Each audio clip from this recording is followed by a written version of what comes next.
On Mount Ararat, near its top, at 5,165 meters, there is what appears as the remains of the front side of a ship at 4,834 meters. Down below from 4,834 meters, at something like 4,630 meters, there is what appears as the opening of a cavern. Over the bottom of this cavern, there are ruins of buildings. On the right side of this cavern, there is what appears as a wall. But what appears as a wall is instead most of the ship's right side hull of its barge-type building that broke off from the ship after it fell from 4,834 meters to 4,630 meters into this cavern.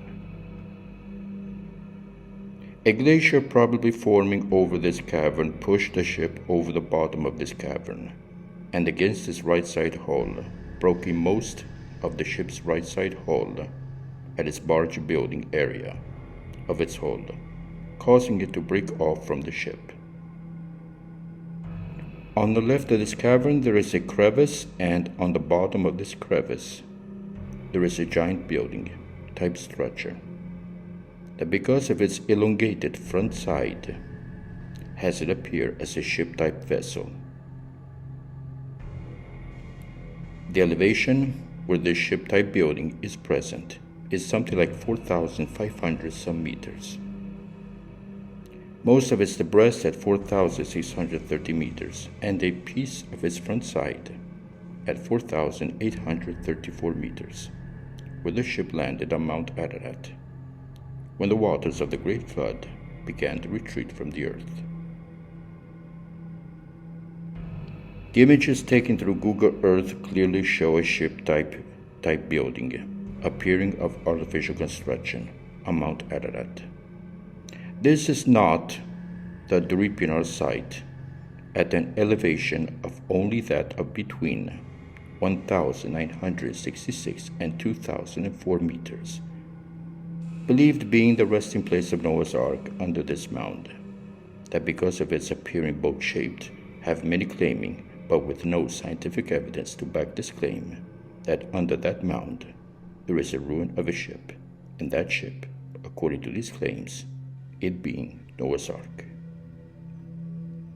Recent geological observations have it instead a geological natural feature. Some reports have that fossilized wood appearing as pieces of the ship's hull have been found under the Durupinar site, where the remains of Noah's Ark is believed to be present.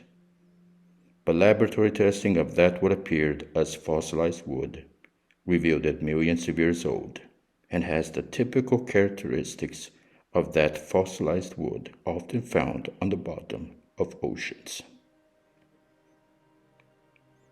There is also that wood to fossilize is a process that works under specific conditions, and the Durupinar site are not those for wood of a ship's hull to fossilize.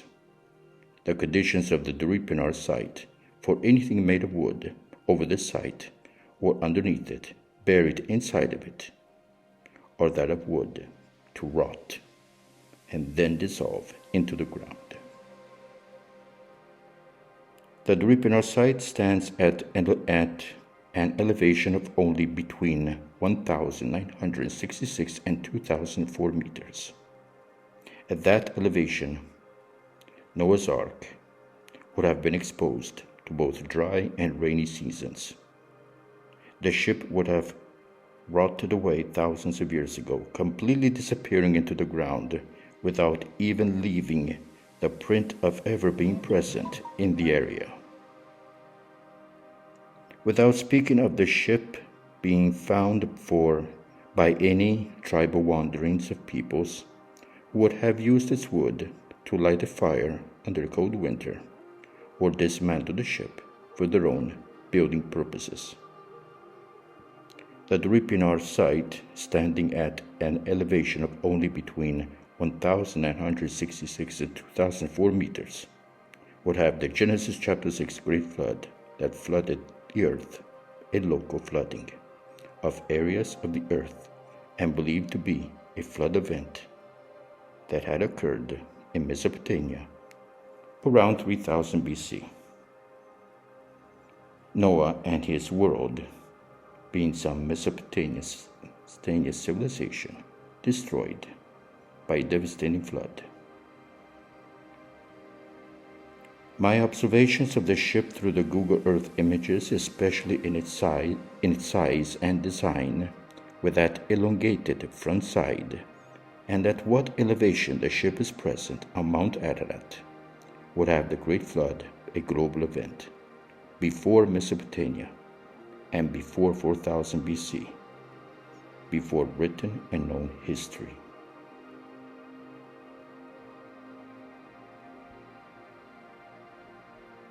But why are so many people attracted to the Durupinar site, believing in Noah's Ark? It could be for a list of reasons. It could be from that of putting an end to a discussion between religion and official history, where religion states according to its sacred texts that the Great Flood was a global event that involved the whole earth, and that of history and archaeology that do not and refuse to believe that such a catastrophic flood that flooded the whole earth could even be possible, since there is no evidence of such a catastrophic event ever to have occurred in history, along with that of many historians not even believing in Noah, his ship, and the Great Flood. The Durupinar site would be the meeting ground between religion and history, where religion finds its Noah, its ark, and its great flood, but not that flood that drowned the planet from what Genesis chapter 6 is written, but of that of an area of Mesopotamia devastated by a flood around 3000 BC of the known world at the time, from what history teaches. From some excavations done in early 20th century, that an area of early Mesopotamia was flooded by a catastrophic flood in early 3000 BC. End of discussion. Religion and history with the Durupinar site each have found their Noah and his ark, and each interpreting Noah, his ship, and the great flood under their interpretation, both agreeing that the Genesis chapter 6 great flood must be interpreted and not taken literally. Noah, a man that lived around 3000 BC in Mesopotamia. The great flood, a devastating flood that destroyed areas of Mesopotamia. The Durupinar site of being Noah's Ark at that elevation of 1,966 and 2,004 meters would give evidence that it's there that Noah's Ark rests, and that the great flood was an area of Mesopotamia, of the known earth at the time of Noah. Some today are even preaching that the Genesis chapter 6 great flood was not even a great flood, and that Noah and his ship is a story to be interpreted as something entirely different. Too bad for these goats that the debate between science and religion on Noah, his ship, and the great flood, along with preachings that have the great flood story to be interpreted, had a different ending, with the story still to be written from beginning to end. I finding the ship in mid-September 2023 at an elevation of 4,500 meters, with a portion of its front side at 4,834 meters. At that altitude, the planet was flooded, as written in Genesis chapter 6. The Genesis chapter 6 great flood is a true story, to be understood literally. But why isn't anyone talking about the true Noah's Ark and still insisting on the Durupinar site. Because it appears that none of these great authorities in both history and religion do not know of this site, or as I suspect, ignoring it. If someone is teaching or preaching something false, and in his preaching and teaching has created a following from that false teaching or preaching, what's he going to do? Admit to having been a fool, losing his followers, his authority, his great name? He won't.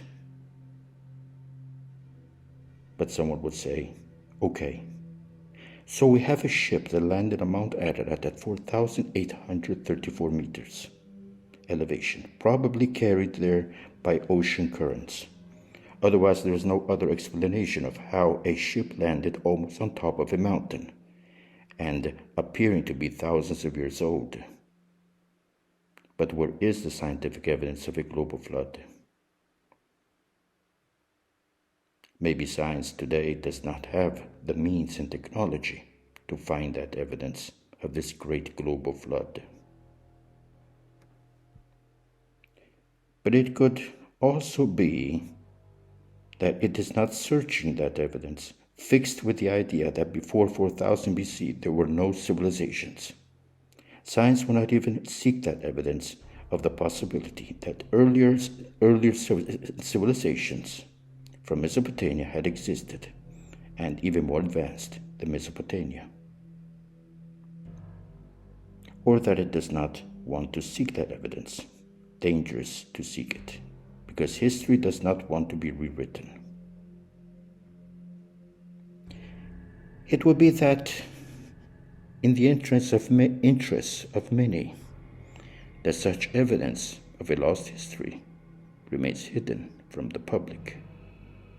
Too many men of great authority and name would be at risk to lose their authority, name, and career if it were discovered that Mesopotamia was not the first civilization, and that before Mesopotamia there were even greater and more advanced civilizations.